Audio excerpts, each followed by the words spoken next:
Kumusta po kayo? Bago po ang lahat, first things first.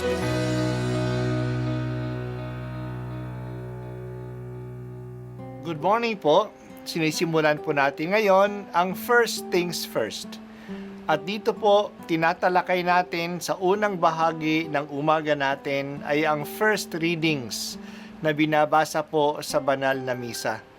Ito pong tinatalakay natin kasi madalas po kasi marami na tayong alam tungkol sa gospel readings. Pero konti po ang nagsasalita sa first readings. Pero ang first readings, bahagi din po yan ng Biblia, ng banal na kasulatan.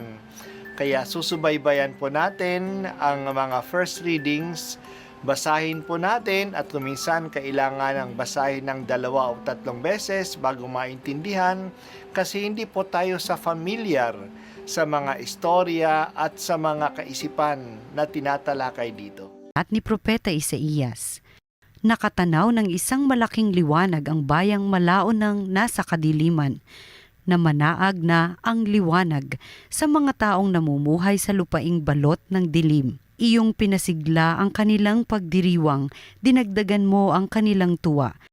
Tulad ng mga tao sa panahon ng anihan, tulad ng mga taong naghahati ng nasamsam na kayamanan, nilupig mo ang bansang umalipin sa iyong bayan. Tulad ng pagkalupig sa hukbo ng Madian, binali mo ang panghambalos ng mga tagapagpahirap sa kanila, sapagkat ang panyapak ng mga mandirigma, ang lahat ng kasuotang tigmak sa dugo ay susunugin, sapagkat ipinanganak para sa atin ang isang sanggol na lalaki.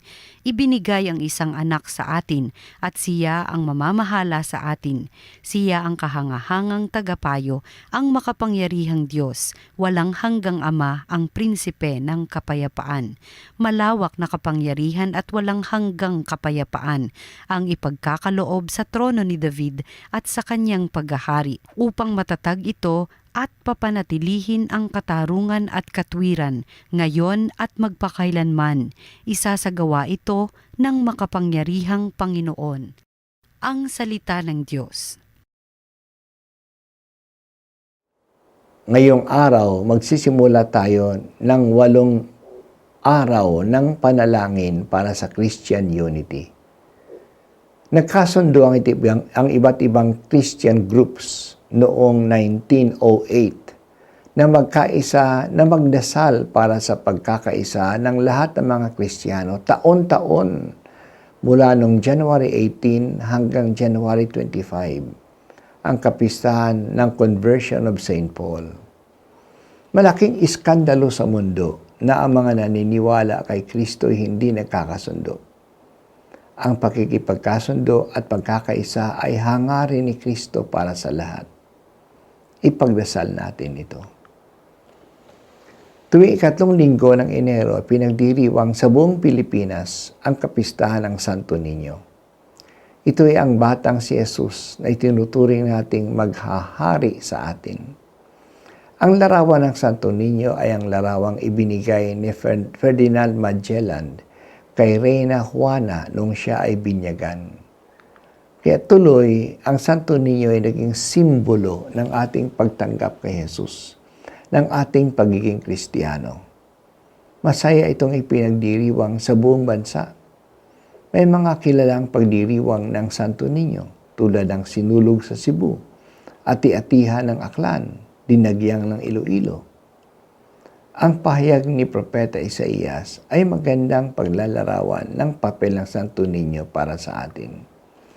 Tayo ay ang bansang nakabalot sa kadiliman na nakakita na ng liwanag. Nababalot tayo sa kadiliman ng paganism, nang walang pagkilala sa tunay na Diyos.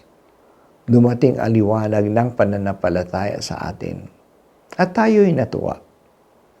Ang tuwang ito ay nilarawan tulad ng tuwa sa panahon ng anihan o sa panahon ng paglupig sa kaaway at pagsamsam sa kanilang mga ari-arian.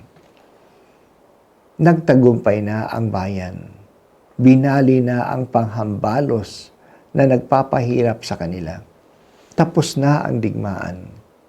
Susunugin na ang mga damit na puno ng dugo. Darating na ang hari. Ang haring darating ay isang batang lalaki. Bata lang siya pero puno na siya ng katangian ng isang magaling na hari. Kahanga-hanga, tagapagpayo, walang hanggang ama, prinsipe ng kapayapaan, makapangyarihan, at maging matatag ang kanyang paghahari. Maghahari siya at magdadala ng katarungan, katwiran at kapayapaan. Ang Santo Niño ay nagdadala ng pangarap nating mga Pilipino. Nangangarap tayo na mawala na ang kadiliman sa ating buhay. Mawala na rin ang pang-aapi sa atin at ang kaguluhan. Ang maghari sa atin ay hindi isang mandirigma o isang tusong politiko, kundi isang mahinahon at mapayapa tulad ng isang bata. Pinaghaharian niya tayo ng buong katarungan at katwiran. Ito ang ipinagdarasal natin na gawin ng Diyos sa atin. Hindi tayo nawawala ng pag-asa na ito. Kaya taon-taon ipinagdiriwang natin ang buong sigla at saya ang kapistahan ng Santo Niño. Señor Santo Niño, maghari ka sa amin. Mamahala ka sa amin ng buong katarungan. Pasiglahin mo na ang iyong bayang naghihirap.